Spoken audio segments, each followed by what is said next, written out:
Hey guys, this is चयन and आप सभी का स्वागत है हमारे पहले क्राइम स्टोरी कवर में। आज जिस इंसिडेंट पर हम बात करने वाले हैं वो केरला के एलंथूर डिस्ट्रिक्ट का है, जहां ब्लैक मैजिक रिचुअल्स के चलते दो इनोसेंट औरतों को इतनी बेदर्दी से मारा गया कि शायद ये वीडियो ख़त्म होने तक आप उन गुनहगारों को इंसान तक ना बुलाओ। तो अब बिना और टाइम वेस्ट किए हम सीधे अपनी स्टोरी पर चलते हैं।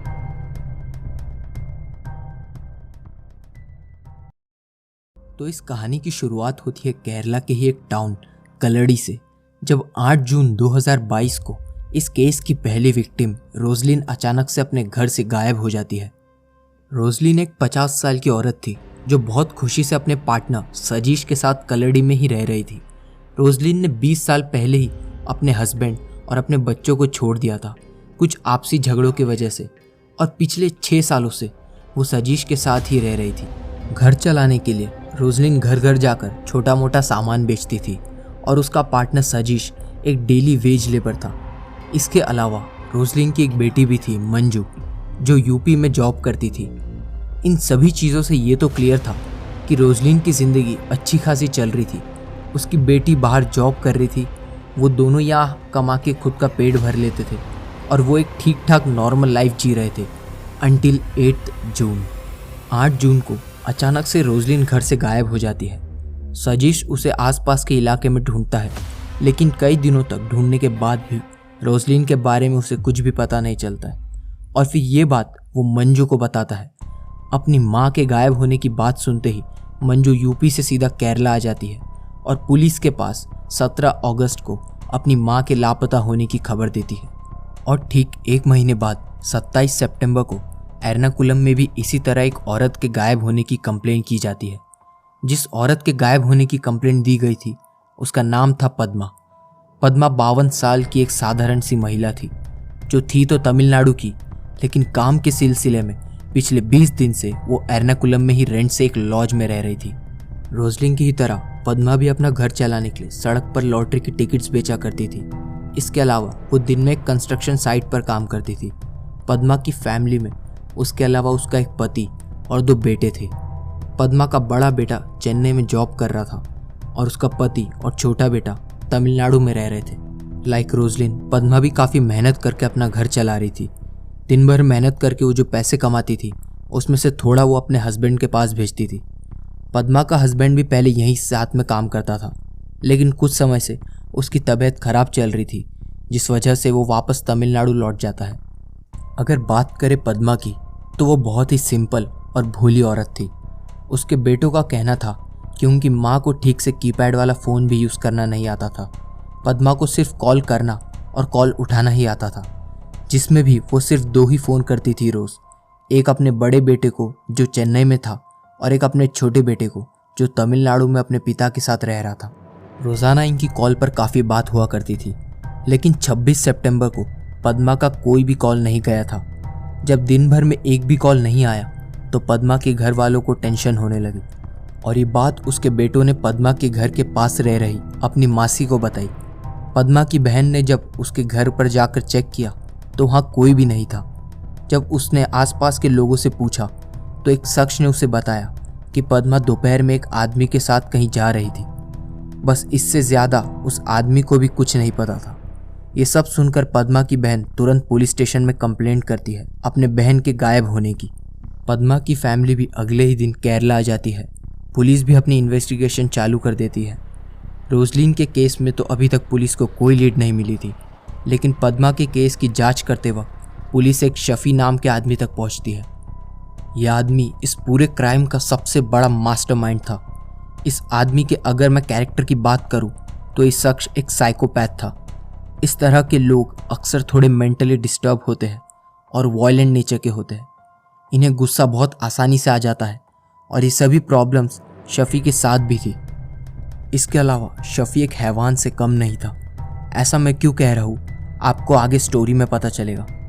दुनिया की नज़र में शफ़ी एक 52 साल का आम ट्रक ड्राइवर था, जिसकी एक पत्नी और एक बेटी थी, लेकिन ये सिर्फ उसका एक ही चेहरा था। असल में शफ़ी पर अलग अलग पुलिस स्टेशंस में 8 से भी ज़्यादा केसेस चल रहे थे, जिसमें फ्रॉड, रेप, चीटिंग और किडनैपिंग जैसे क्राइम्स इन्वॉल्व थे।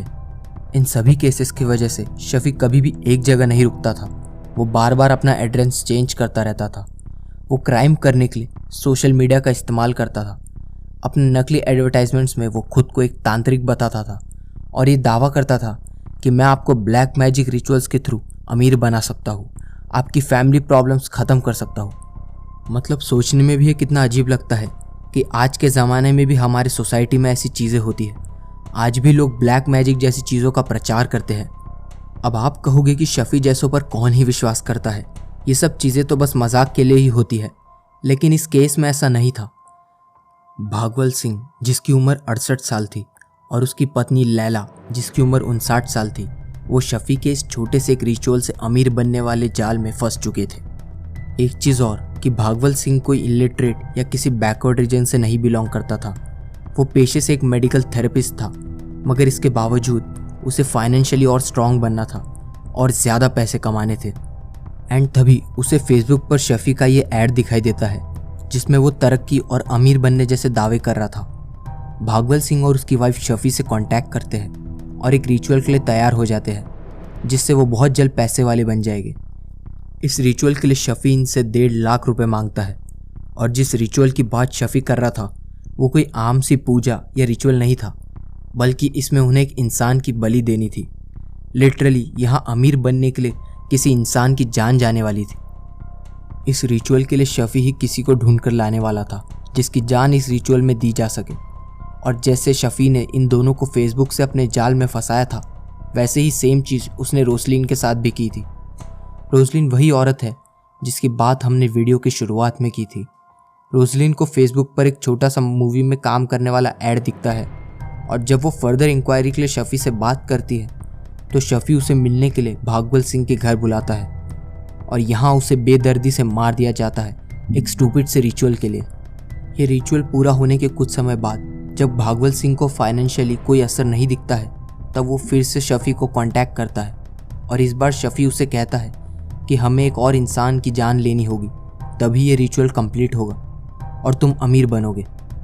अब शफी तो एक क्रिमिनल था ही, लेकिन भागवल सिंह जैसा एक आम आदमी भी इस दरिंदगी के लिए तैयार हो गया था और इस बार इन्होंने अपना शिकार बनाया 52 साल की पद्मा को। शफी ने पद्मा को पर्सनली कांटेक्ट किया जब वो मार्केट में लॉटरी वगैरह बेच रही थी और पद्मा से बात करके उसने उसे पैसों का लालच दिया। उसने उसे कहा कि मैं तुम्हें छोटा मोटा काम दूंगा जिसके बदले तुम्हें अच्छे खासे पैसे मिलेंगे, और ये सुनकर पद्मा भी उसके झांसे में आ जाती है। शफी पद्मा को भागवल सिंह के घर ले जाता है और वहाँ इस ब्लैक मैजिक रिचुअल के दौरान उसे बहुत टॉर्चर किया जाता है। पुलिस ने इन्वेस्टिगेशन के समय ये पता लगाया कि पद्मा को मारने से पहले उसके प्राइवेट पार्ट्स पर भी उसे बहुत टॉर्चर किया गया था। और ये दरिंदगी सिर्फ यही नहीं रुकी। पद्मा को बुरी तरह टॉर्चर करने के बाद जब उसकी जान चले गई तो शफी ने उसकी डेड बॉडी के बहुत से छोटे छोटे पीसेस कर दिए और भागवल सिंह की वाइफ लैला ने इंटरोगेशन के समय ये भी बताया कि रिचुअल पूरा करने के लिए आखिर में उन्होंने उस डेड बॉडी के पीसेस को कुक करके खाया भी था। ये चीज़ मुझे बताते हुए भी इतनी ख़राब लग रही है। इट्स हार्ड टू बिलीव कि कोई इंसान इस तरह की हैवानियत भी कर सकता है। जब ये रिचुअल पूरा हो गया तो बचे हुए बॉडी पार्ट्स को उन्होंने अपने ही घर के आसपास गाड़ दिया ताकि किसी को भी कुछ पता ना चले। लेकिन इतना बड़ा क्राइम करके कोई बच नहीं सकता। पुलिस ने पद्मा को ढूंढते ढूंढते शफी को पकड़ लिया और फिर भागवल सिंह और लैला को भी अरेस्ट कर लिया गया। फिलहाल इन तीनों ही गुनहगारों को जेल हो गई है। ये केस अब क्लोज हो चुका है। But what about Roslin and Padma? जो उनके साथ हुआ उस चीज़ को तो अब किसी भी तरह नहीं बदला जा सकता। It's a harsh truth that इस तरह के केसेस में अक्सर इनोसेंट लोग ही पे करते हैं। और यही कारण है कि वीडियो की शुरुआत में मैं शफी को हैवान बुला रहा था। और सिर्फ शफी ही नहीं बल्कि भागवल सिंह और लैला भी इस क्राइम के लिए उतने ही जिम्मेदार है जितना शफी। इन लास्ट मैं बस यही कहूँगा कि इस केस के बारे में आप ज़्यादा मत सोचिए, अपने माइंड को थोड़ा काम रखना। और सॉरी अगर किसी के लिए वीडियो थोड़ा ज़्यादा डिस्टर्बिंग हो गया हो तो। एंड अगर तुमने यहाँ तक वीडियो देखा ही है तो प्लीज़ चैनल को थोड़ा सब्सक्राइब कर देना और एक लाइक ज़रूर मारना। मिलते हैं अगली एक ऐसी वीडियो में। तब तक चैनल पर बाकी की वीडियोस आप चेक कर सकते हैं।